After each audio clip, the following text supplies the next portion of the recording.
Friends, welcome to S K creatives YouTube channel. So ನಾನು ನಿಮ್ಮ Shivakumar. So ಈ ವಿಡಿಯೋದಲ್ಲಿ ನಾನು ನಿಮಗೆ ಪಿ ಎಫ್ ಬಗ್ಗೆ ಹೇಳ್ತೀನಿ. ಸೊ ಪಿ ಎಫ್ ಯಾರು ಅಪ್ಲೈ ಮಾಡೋಕೆ ಹೋಗ್ತಾ ಇದ್ದೀರಾ ಇವಾಗ, ಸೊ ಫಸ್ಟ್ ಟೈಮ್ ಆಗಲಿ ಅಥವಾ ನೆಕ್ಸ್ಟ್ ಟೈಮ್ ಅಂದರೆ ಸೆಕೆಂಡ್ ಟೈಮ್ ಆಗಲಿ ಥರ್ಡ್ ಟೈಮ್ ಆಗಲಿ, ಸೊ ಪಿ ಎಫ್ ಅಪ್ಲೈ ಮಾಡ್ಬೇಕಾದ್ರೆ ಏನೇನೆಲ್ಲ ಚೆಕ್ ಮಾಡಬೇಕು, ಸೊ ಕ್ಲೈಮ್ ರಿಜೆಕ್ಟ್ ಆಗ್ದಿರಾ ಹೇಗೆ ನೋಡ್ಕೋಬೇಕು ಅನ್ನೋದನ್ನು ನಾನು ನಿಮ್ಗೆ ಕೆಲವೊಂದು ಟಿಪ್ಸ್ ಕೊಡ್ತೀನಿ. ಸೊ ನೀವು ಪಿ ಎಫ್ ಅಪ್ಲೈ ಮಾಡ್ತಾ ಇದ್ದೀರಾ ಅಂತ ಅಂದರೆ ಈ ವಿಡಿಯೋ ನಿಮಗಾಗಿನೇ. ಸೊ ಈ ವಿಡಿಯೋನ ಕಂಪ್ಲೀಟಾಗಿ ಎಂಡಿಂಗ್ವರೆಗೂ ನೋಡಿ. ಸೊ ನಿಮ್ಗೆ ಏನೇ ಥರದ ಡೌಟ್ಸ್ ಬಂದರೂ ಈ ವಿಡಿಯೋ ಕಮೆಂಟ್ಸ್ ಮಾಡಿ, ನಾನು ನಿಮಗೆ ರಿಪ್ಲೈ ಬರುತ್ತೆ. ಓಕೆನಾ? ಸೊ ಸ್ಟಾರ್ಟ್ ಮಾಡೋಣ. ಸೊ ಫಸ್ಟ್ ಪಾಯಿಂಟ್ ಬಂದು ಇಲ್ಲೇನಂತಂದರೆ, ನೀವು ಪಿ ಎಫ್ ಟ್ರಾನ್ಸ್ಫರ್ ಮಾಡಬೇಕು. ಅಂದರೆ ನೀವು ಪ್ರೀವಿಯಸ್ ಕಂಪ್ನಿಯಲ್ಲಿ ವರ್ಕ್ ಮಾಡಿರ್ತೀರಾ. ಸಪೋಸ್ ನೀವು ಒಂದು 2-3 ಕಂಪ್ನಿಯಲ್ಲಿ ವರ್ಕ್ ಮಾಡಿರ್ತೀರಾ ಅಥವಾ 4-5 ಕಂಪ್ನಿಯಲ್ಲಿ work ಮಾಡಿರ್ತೀರಾ.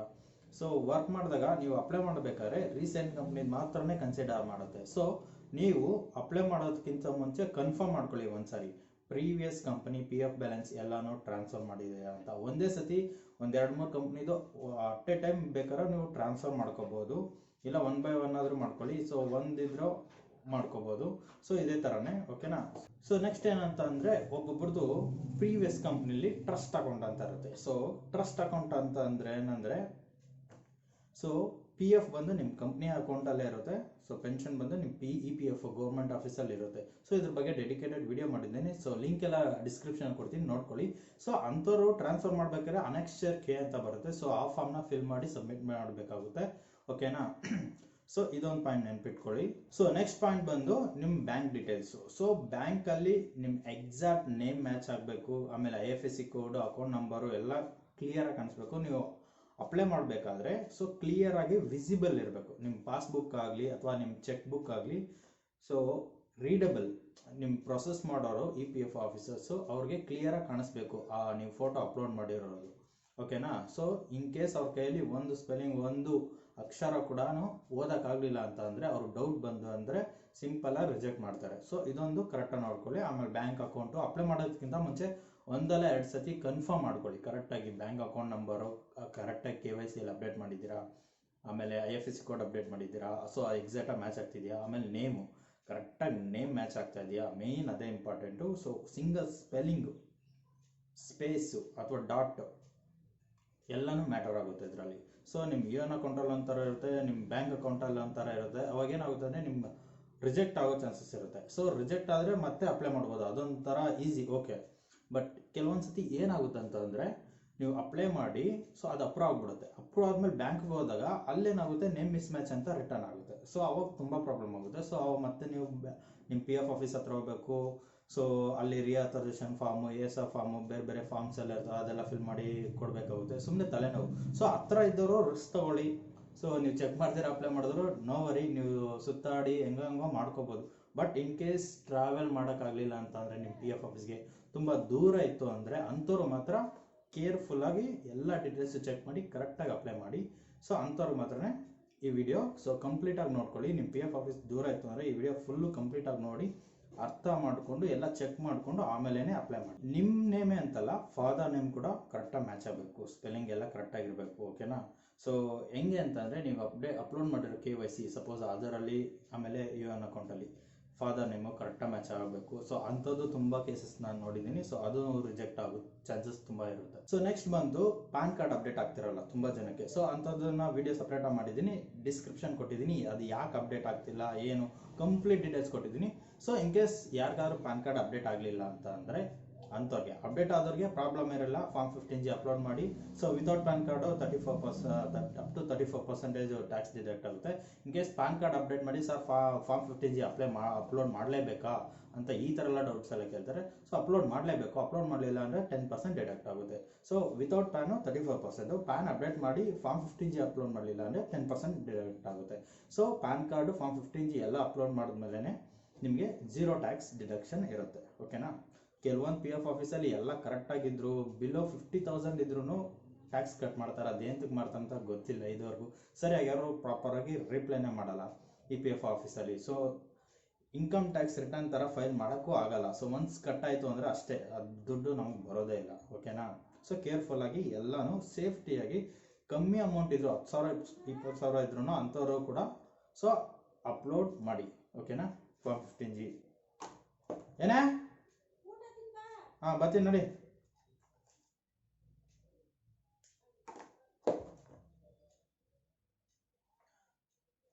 So PAN card upload ಆಗ್ತಲ್ಲ ಅಂತ ಅಂದರೆ, ಸೊ ಪ್ಯಾನ್ ಕಾರ್ಡ್ ಅಪ್ಡೇಟ್ ಆಗಲಿಲ್ಲ ಅಂತ ಅಂದರೆ KYCಯಲ್ಲಿ ಅವಾಗ ಫಾರ್ಮ್ 15G ಕೂಡ ಅಪ್ಲೋಡ್ ಮಾಡೋಕ್ಕಾಗೋದೇ ಇಲ್ಲ. ಓಕೆನಾ? ಸೊ ಇದೊಂದು ನೆನಪಲ್ಲಿರಲಿ. ಸೊ ನಾನೆಲ್ಲ ಟ್ರೈ ಮಾಡಿದ್ದೀನಿ. ವಿತೌಟ್ ಪ್ಯಾನ್ ಕಾರ್ಡ್ ಇದ್ದರೂ ಪ್ಯಾನ್ ಕಾರ್ಡ್ ಸ್ಕ್ಯಾನ್ ಮಾಡಿ HR ಸಜೆಷನ್ ಕೊಟ್ಟರು ಕೆಲವರು. ಸೊ ಫಾರ್ಮ್ 15G ಮತ್ತು ಪ್ಯಾನ್ ಕಾರ್ಡ್ ಎರಡು ಸ್ಕ್ಯಾನ್ ಮಾಡಿ ಅಪ್ಲೋಡ್ ಮಾಡಿದ್ರು, ಅದು ಟ್ರೈ ಮಾಡಿದೆ. ಸೊ ಪ್ಯಾನ್ ಕಾರ್ಡ್ ಅಪ್ಡೇಟ್ ಆಗಲಿಲ್ಲ ಅಂದರೆ ಫಾರ್ಮ್ 15G ಅಪ್ಲೋಡ್ ತೊಗೊಳೋದೇ ಇಲ್ಲ, ಕನ್ಸಿಡರೇ ಆಗಲ್ಲ, ಸೊ ಅಪ್ಲೋಡ್ ಆಗಲ್ಲ. ಸೊ ಇದಕ್ಕೇನು ಸೊಲ್ಯೂಷನ್ ಅಂತ ನಾನು ಬೇರೆ ವಿಡಿಯೋದಲ್ಲಿ ಹೇಳಿದ್ದೀನಿ, ಈ ವಿಡಿಯೋದಲ್ಲಿ ಹೇಳ್ತಾ ಇದ್ದೀನಿ. ಏನಂತಂದರೆ, ನೀವು ಫಾರ್ಮ್ 19 ಆ್ಯಂಡ್ 10C ಇವೆರಡು ಫೈನಲ್ಲು, PF ಮತ್ತು ಪೆನ್ಷನ್ ಇವೆರಡು ಮಾಡಿ ಅಪ್ಲೈ ಮಾಡಾದ್ಮೇಲೆ ಅಕ್ನಾಲೇಜ್ಮೆಂಟ್ ಬರುತ್ತೆ ಲಾಸ್ಟಲ್ಲಿ, ಅದನ್ನು ಡೌನ್ಲೋಡ್ ಮಾಡ್ಕೊಳ್ಳಿ. ಅದ್ರ ಜೊತೆಗೆ ಈ ಪ್ಯಾನ್ ಕಾರ್ಡು ಮತ್ತು ಫಾರ್ಮ್ 15G ಮತ್ತು KYC ಇದ್ರೂ ಓಕೆ, ಸೇಫ್ಟಿ ಪರ್ಪಸ್ಗೆ. ಸೊ ಅದು ಮತ್ತು ಬ್ಯಾಂಕ್ ಡೀಟೇಲ್ಸು ಇವೆಲ್ಲನೂ ಸೊ ಆನ್ಲೈನ್ ಅಪ್ಲೈ ಮಾಡಿ. ಅವೆಲ್ಲ ಅಪ್ಲೈ ಮಾಡಾದ್ಮೇಲೆ ಫಾರ್ಮ್ಸು ಅದನ್ನೆಲ್ಲ ಅಕ್ನಾಲೇಜ್ಮೆಂಟು ಮತ್ತು ಪ್ಯಾನ್ ಕಾರ್ಡು ಫಾರ್ಮ್ 15G ಇವೆಲ್ಲ ತೊಗೊಂಡು ನೀವು PF ಆಫೀಸ್ಗೆ ಸಬ್ಮಿಟ್ ಮಾಡಿ.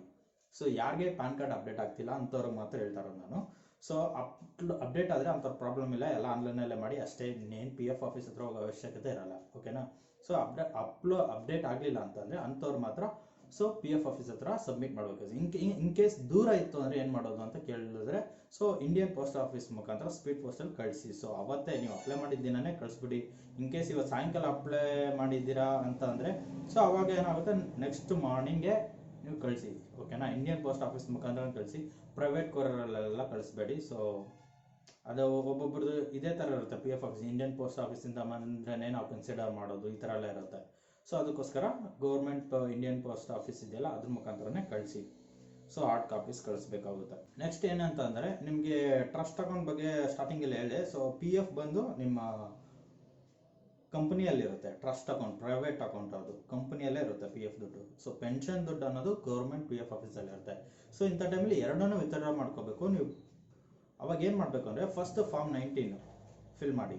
ಅಂದರೆ ಕಂಪೋಸಿಟ್ ಕ್ಲೈಮ್ ಫಾರ್ಮ್ ಅಂತ ಬರುತ್ತೆ, ಆನ್ಲೈನಲ್ಲೂ ಸಿಗುತ್ತೆ, ನಿಮ್ಮ PF ಆಫೀಸ್ ಹತ್ರನೂ ಕೇಳಿ ಸಿಗುತ್ತೆ, ನಿಮ್ಮ PF ಆಫೀಸ್ ಹತ್ರಲ್ಲೂ ಸಿಗುತ್ತೆ, ಇಲ್ಲ ನಿಮ್ಮ ಕಂಪ್ನಿಯಲ್ಲೇ ಕೇಳಿ HR ಕೊಡ್ತಾರೆ. ಸೊ ಫಿಲ್ ಮಾಡಿ ಕಂಪನಿಗೆ ನೀವು ಸಬ್ಮಿಟ್ ಮಾಡಬೇಕಾಗುತ್ತೆ form. So complete offline trust account ಇದ್ದಾಗ. ಸೊ ಓಕೆನಾ? ಸೊ ಫಸ್ಟು ಮೊದಲು ನೀವು PFನ ವಿತ್ಡ್ರಾ ಮಾಡ್ಕೋಬೇಕು ನಿಮ್ಮ ಕಂಪ್ನಿಯಲ್ಲಿ ಅಪ್ಲೈ ಮಾಡಿ.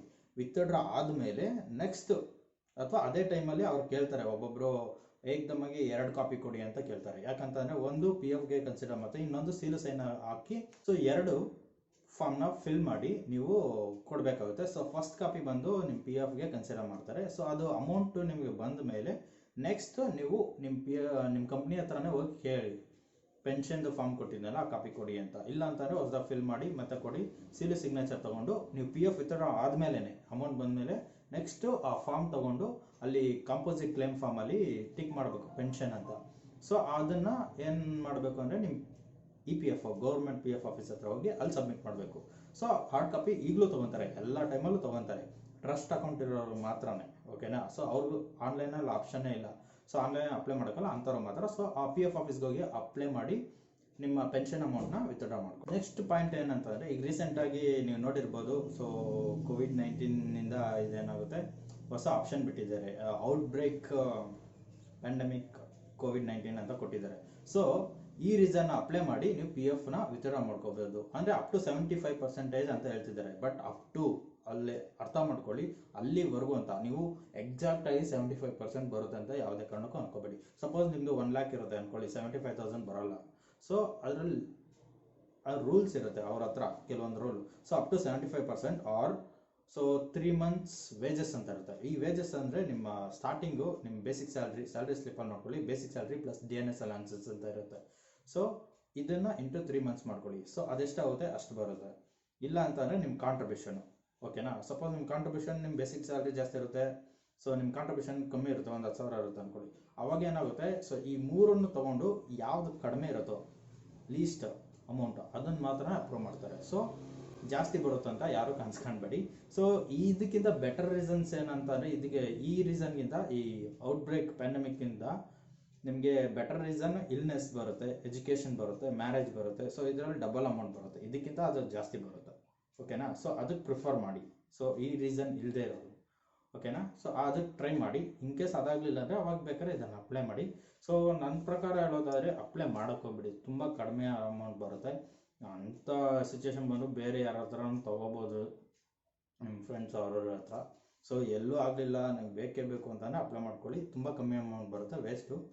ಇಲ್ಲ ಬ್ಯಾಂಕಲ್ಲೇ ಇಟ್ಬಿಡಿ ಅಥವಾ ಪಿ ಎಫ್ ಆಫೀಸಲ್ಲೇ ಇಟ್ಬಿಡಿ, ಸೊ ನಿಮಗೆ ಜಾಸ್ತಿ ಇಂಟ್ರೆಸ್ಟ್ ಅಮೌಂಟ್ ಬರುತ್ತೆ. ಸೊ ಲಾಸ್ಟ್ ಇಯರ್ ಬಂದು 8.65 ಬರ್ತಿತ್ತು. ಸೊ ಈ ವರ್ಷ ಸ್ವಲ್ಪ ಕಮ್ಮಿ ಮಾಡಿದ್ದಾರೆ, 0.15 ಕಮ್ಮಿ ಮಾಡಿ. ಸೊ ಇವಾಗ ಟೋಟಲಾಗಿ 8.50 8% ಬಡ್ಡಿ ಬರುತ್ತೆ. ಅದು ಪ್ರತಿ ತಿಂಗಳು ಬರಲ್ಲ, ವರ್ಷಕ್ಕೆ ಒಂದೇ ಸತಿ. ಸೊ ಇದು ಬಂದು ಕಾಂಪೌಂಡ್ ಇಂಟ್ರೆಸ್ಟ್, ಅಂದರೆ ನಿಮ್ಮ ಇಂಟ್ರೆಸ್ಟ್ ಮೇಲೆ ಇಂಟ್ರೆಸ್ಟ್, ಬಡ್ಡಿ ಮೇಲೆ ಬಡ್ಡಿ ಅಂತಾರಲ್ಲ ಆ ಥರ. ಸೊ ನಿಮ್ಮ ಪ್ರಿನ್ಸಿಪಲ್ ಅಮೌಂಟ್ ಇರುತ್ತಲ್ಲ ನಿಮ್ಮ ಪಿ ಎಫ್, ಅದ್ರ ಮೇಲೆ ಮತ್ತೆ ಬಡ್ಡಿ ಬಿದ್ದಿರುತ್ತೆ. ಸೊ ಆ ಬಡ್ಡಿ ಇದರ ಮೇಲೆ ಮತ್ತೆ ಬಡ್ಡಿ ಬೀಳೋದು, ಆ ಥರ ಇಂಟ್ರೆಸ್ಟು. ಸೊ ಇದು ಒಳ್ಳೆ ಇಂಟ್ರೆಸ್ಟ್ ಬರುತ್ತೆ ನಿಮ್ಗೆ ಎಲ್ರಿಗೂ. ಸೊ ಆ ಪಿ ಎಫ್ ಅಮೌಂಟ್ನ ಆದಷ್ಟು ಪಿ ಎಫ್ ಅಕೌಂಟಲ್ಲೇ ಇಟ್ಟಿರಿ, ಓಕೆನಾ. ವಿತ್ಡ್ರಾ ಮಾಡೋಕ್ಕೆ ಹೋಗಬೇಡಿ, ಅಡ್ವಾನ್ಸ್ ಎಲ್ಲ ಎಮರ್ಜೆನ್ಸಿ ಇದ್ರೆ ಮಾತ್ರ ತೊಗೊಳ್ಳಿ, ಇಲ್ಲ ಸುಮ್ಮನೆ ಎಲ್ಲ ತೊಗೊಳಕ್ಕೆ ಹೋಗ್ಬಿಡಿ, ಒಳ್ಳೆ ಬಡ್ಡಿ ಬರುತ್ತೆ. ಸೊ ಅದರಲ್ಲೇ ಇಡಿ, ಓಕೆ. ಸೊ ನೆಕ್ಸ್ಟ್ ಬಂದು ಇಂಪಾರ್ಟೆಂಟ್ ಏನಂದರೆ, ಹೊಸದಾಗಿ ಬಂದಿರೋ ಫೀಚರು, ಹೊಸದಾಗಿ ಅಂದರೆ ಆಲ್ಮೋಸ್ಟ್ ಒಂದು 2-3 ತಿಂಗಳಾಗಿದೆ. ಸೊ ಮಾರ್ಕ್ ಎಕ್ಸಿಟ್ ಅಂತ. ಸೊ ಮ್ಯಾನೇಜ್ ನಿಮ್ಮದು ಪಿ ಎಫ್ ಅಕೌಂಟ್ ಲಾಗಿನ್ ಆದಮೇಲೆ ಮ್ಯಾನೇಜ್ ಅಂತ ಬರುತ್ತೆ, ಅಂದರೆ ಮೆನು ಬಾರಲ್ಲಿ ಮ್ಯಾನೇಜ್ ಅಂತ ಆಪ್ಷನ್ ಬರುತ್ತೆ. ಸೊ ಅದರಲ್ಲಿ ನೀವು ಸೆಲೆಕ್ಟ್ ಮಾಡಿದ್ರೆ ಲಾಸ್ಟಲ್ಲಿ ಮಾರ್ಕ್ ಎಕ್ಸಿಟ್ ಅಂತ ಇದೆ. ಸೊ ಲಾಸ್ಟ್ ವರ್ಕಿಂಗ್ ಡೇ ಅಂದರೆ date of exit, DOE. So ಅದನ್ನು ಈಗ ಎಂಪ್ಲಾಯೀಸ್ಗೆ ಆಕ್ಸೆಸ್ ಕೊಟ್ಟಿದ್ದಾರೆ. So through Aadhaar authentication, ಆಧಾರ್ಗೆ link ಆಗಿರೋ ರಿಜಿಸ್ಟರ್ಡ್ ಮೊಬೈಲ್ಗೆ OTP ಬರುತ್ತೆ. ಅದನ್ನು ಸಬ್ಮಿಟ್ ಮಾಡಿ ಕರೆಕ್ಟಾಗಿ ಡೇಟು, ಅಂದರೆ ನಿಮಗೆ ಅದನ್ನು ಹೆಂಗೆ ಡೇಟ್ ಅಪ್ಡೇಟ್ ಮಾಡೋದು ಸಪ್ರೇಟಾಗಿ ವಿಡಿಯೋ ಮಾಡಿದ್ದೀನಿ, ಲಿಂಕ್ ಡಿಸ್ಕ್ರಿಪ್ಷನ್ ಕೊಡ್ತೀನಿ, ಚೆಕ್ ಮಾಡ್ಕೊಳ್ಳಿ. ಸೊ ನಿಮಗೆ ಇಯರು ಆಮೇಲೆ ಮಂತು ಇವೆಲ್ಲ ಮೊದಲೇ ಫಿಕ್ಸ್ ಆಗಿರುತ್ತೆ, ನೀವು ಓನ್ಲಿ ಡೇಟ್ ಮಾತ್ರನೇ ಸೆಲೆಕ್ಟ್ ಮಾಡಬೇಕು, ಅದಕ್ಕೆ ಮಾತ್ರ ನಿಮ್ಗೆ ಆಪ್ಷನ್ ಕೊಟ್ಟಿರ್ತಾರೆ, ಓಕೆನಾ. ಸೊ ನನ್ನ ಪ್ರಕಾರ ಕೇಳೋದಾದ್ರೆ ನೀವು ಅಪ್ಡೇಟ್ ಮಾಡೋಕ್ಕೆ ಹೋಗಬೇಡಿ, ಆದಷ್ಟು ನಿಮ್ಮ HR ಕಡೆಯಿಂದನೇ ಅಪ್ಡೇಟ್ ಮಾಡಿಸಿ, ಓಕೆನಾ. ಯಾಕಂತಂದರೆ ಅವ್ರ ಡೇಟಾ ಬೇಸಲ್ಲಿ ಎಂಪ್ಲಾಯ್ ಎಕ್ಸಿಟ್ ಆಗಿದ್ದಾನೆ ಅಂದ್ಬಿಟ್ಟು ಯಾವುದೋ ಒಂದು ಡೇಟ್ ಹಾಕಿರ್ತಾರೆ. ಸೊ ಇಲ್ಲಿ ನೀವು ಬಂದು ಇನ್ನೊಂದು ಡೇಟ್ ಯಾವುದೋ ಹಾಕ್ಬಿಟ್ಟಿರ್ತಾರೆ, ಅಥವಾ ನೀವು ಕರೆಕ್ಟಾಗಿ ಹಾಕಿದ್ರು ನಿಮ್ಮ ಕಂಪ್ನಿಯವರು ರಾಂಗಾಗಿ ಹಾಕ್ಬಿಡ್ತಾರೆ. ಸೊ ಅವಾಗ ಏನಾಗುತ್ತೆ ಅಂದರೆ, ನೀವು ಕ್ಲೇಮ್ ಅಪ್ಲೈ ಮಾಡಿದಾಗ last working date of exit wrong ಆಗಿದೆ, ಮಿಸ್ ಮ್ಯಾಚ್ ಇದೆ ನಿಮ್ಮ ಡೇಟಾ ಬೇಸ್ಗೂ ಮತ್ತು ನೀವು ಅಪ್ಡೇಟ್ ಮಾಡಿರೋದಕ್ಕೂ. ಸೊ ಮಿಸ್ ಮ್ಯಾಚ್ ಇದೆ ಅಂದ್ಬಿಟ್ಟು ರಿಜೆಕ್ಟ್ ಆಗುತ್ತೆ. ಸೊ ಈ ಥರ ಕೇಸಸ್ಸು ಆಗಿದೆ ತುಂಬ. ಸೊ ನಮ್ಮ ಫ್ರೆಂಡ್ಸ್ದೆ. ಸೊ ಅದಕ್ಕೋಸ್ಕರ ಹೇಳ್ತಾ ಇದ್ದೀನಿ, ಆದಷ್ಟು ನೀವು ಅಪ್ಡೇಟ್ ಮಾಡೋಕೆ ಹೋಗ್ಬೇಡಿ. ಇನ್ ಕೇಸ್ ಅಪ್ಡೇಟ್ ಮಾಡ್ತೀರಾ ಅಂತ ಅಂದರೂ ಒಂದ್ಸತಿ ನಿಮ್ಮ ಕಂಪನಿ HR ಅಥವಾ PF ಹ್ಯಾಂಡಲ್ ಮಾಡೋರಿಗೆ ಇನ್ಫಾರ್ಮ್ ಮಾಡಿ, ಈ ಥರ ಅಪ್ಡೇಟ್ ಮಾಡ್ತಾ ಇದ್ದೀನಿ ಅಂತ. ಸೊ ಯಾವ ಡೇಟು ಅದೆಲ್ಲ ಅವ್ರಿಗೂ ಹೇಳಿ, ಇದೇ ಡೇಟು ಅಪ್ಡೇಟ್ ಮಾಡೋಕ್ಕೆ ಹೇಳಿ. ಸೊ ನೆಕ್ಸ್ಟ್ ಏನಂತಂದರೆ, ಇನ್ ಕೇಸ್ ನಿಮ್ಮದು ನೇಮ್ ಕರೆಕ್ಷನ್ ಇತ್ತು, ಡೇಟ್ ಆಫ್ ಬರ್ತ್ ಕರೆಕ್ಷನ್ ಇತ್ತು, ಆನ್ಲೈನಲ್ಲಿ ಮಾಡ್ಬೋದು. ಸೊ ಕೆಲವೊಂದು ಆನ್ಲೈನಲ್ಲಿ ಆಗಲ್ಲ. ಎಕ್ಸಾಂಪಲ್ ಮಾರ್ಕ್ ಎಕ್ಸಿಟ್, ಸೊ ರಾಂಗಾಗಿ ಡೇಟ್ ಆಫ್ ಬರ್ತ್ ಅಪ್ಡೇಟ್ ಮಾಡಾದ್ಮೇಲೆ ನೀವೇನು ಮಾಡಬೇಕು ಅಂತ ಅಂದರೆ, ನೀವು ಜಾಯಿಂಟ್ ಡಿಕ್ಲರೇಷನ್ ಫಾರ್ಮ್ ಅಂತ ಬರುತ್ತೆ, ಅದನ್ನು ತೊಗೊಂಡೋಗಿ ನೀವು ಫಿಲ್ ಮಾಡಿ, ಅದು ಪ್ರೂಫ್ ಕೂಡ ಸಬ್ಮಿಟ್ ಮಾಡಬೇಕಾಗುತ್ತೆ ನಿಮ್ಮ PF ಆಫೀಸ್ಗೆ. ಸೊ ಇದು ಇನ್ ಕೇಸ್ ರಾಂಗಾಗಿ ಅಪ್ಡೇಟ್ ಆಗಿದ್ರೆ ಆವಾಗ ನೀವು ಜಾಯಿಂಟ್ ಡಿಕ್ಲರೇಷನ್ ಫಾರ್ಮ್ ಫಿಲ್ ಮಾಡಿ, ಸೊ ಕರೆಕ್ಷನ್ ಮಾಡ್ಬೋದು ಆಫ್ಲೈನ್ ಮುಖಾಂತರ. ನೆಕ್ಸ್ಟ್ ಪಾಯಿಂಟ್ ಏನಪ್ಪ ಅಂತ ಅಂದರೆ, ಸೊ ಟ್ರಾನ್ಸ್ಫರ್ ಮಾಡಿದಾಗ PF ಮಾತ್ರನೇ ಟ್ರಾನ್ಸ್ಫರ್ ಆಗುತ್ತೆ, ಪೆನ್ಷನ್ ಅಮೌಂಟ್ ಟ್ರಾನ್ಸ್ಫರ್ ಆಗಲ್ಲ ಅಂತ ತುಂಬ ಜನ ಕೇಳ್ತಿದ್ದಾರೆ. ಸೊ PF ಅಮೌಂಟು ರಿಫ್ಲೆಕ್ಟ್ ಆಗುತ್ತೆ, ಪೆನ್ಷನ್ ಅಮೌಂಟು ರಿಫ್ಲೆಕ್ಟ್ ಆಗಲ್ಲ, ಬಟ್ ಅದು ಟ್ರಾನ್ಸ್ಫರ್ ಆಗಿರುತ್ತೆ. ಒನ್ಸ್ ನೀವು ಟ್ರಾನ್ಸ್ಫರ್ ಅಂತ ಕೊಟ್ಟಾದ್ಮೇಲೆ ಅದು ಟ್ರಾನ್ಸ್ಫರ್ ಆಗಿರುತ್ತೆ ಅಂತಲೇ ಲೆಕ್ಕ. ಸೊ ನೀವು ಕ್ಲೈಮ್ ಮಾಡಿದಾಗ ನಿಮಗೆ ಪ್ರೀವಿಯಸ್ ಕಂಪನಿದು ಸರ್ವಿಸ್ ಹಿಸ್ಟ್ರಿ ಎಲ್ಲ ಚೆಕ್ ಮಾಡ್ತಾರೆ ಪ್ರೊಸೆಸ್ ಮಾಡಬೇಕಾದ್ರೆ, ಓಕೆನಾ, ನಿಮ್ಮ PF officer. So previous company pension amount ಮತ್ತು ಪ್ರೆಸೆಂಟ್ ಪೆನ್ಷನ್ ಅಮೌಂಟು ಎಲ್ಲ ಸೇರಿ ಒಟ್ಟಿಗೆನೇ ನಿಮಗೆ ಅಮೌಂಟ್ ಅನ್ನೋದು ಬರುತ್ತೆ, ಓಕೆನಾ. ಸೊ ನೆಕ್ಸ್ಟ್ ಬಂದು ಲಾಸ್ಟ್ ಪಾಯಿಂಟ್ ಏನಪ್ಪ ಅಂತಂದರೆ, ನಿಮಗೆ ನಿಮ್ಮ PF ಆಫೀಸ್ ಕಾಂಟ್ಯಾಕ್ಟ್ ಮಾಡಬೇಕು. So email ID, mobile number, ಅಂದರೆ PF ಆಫೀಸ್ ಲ್ಯಾಂಡ್ಲೈನ್ ನಂಬರು ಇಂಥದ್ದೆಲ್ಲ ಬೇಕು ಅಂತ ಅಂದರೆ ಉಮ್ಯಾಂಗ್ ಅಪ್ಲಿಕೇಶನ್ ಅಂತ ಬರುತ್ತೆ. ಸೊ ಈ ವಿಡಿಯೋದಲ್ಲಿ ನೆಕ್ಸ್ಟ್ ತೋರಿಸ್ತೀನಿ.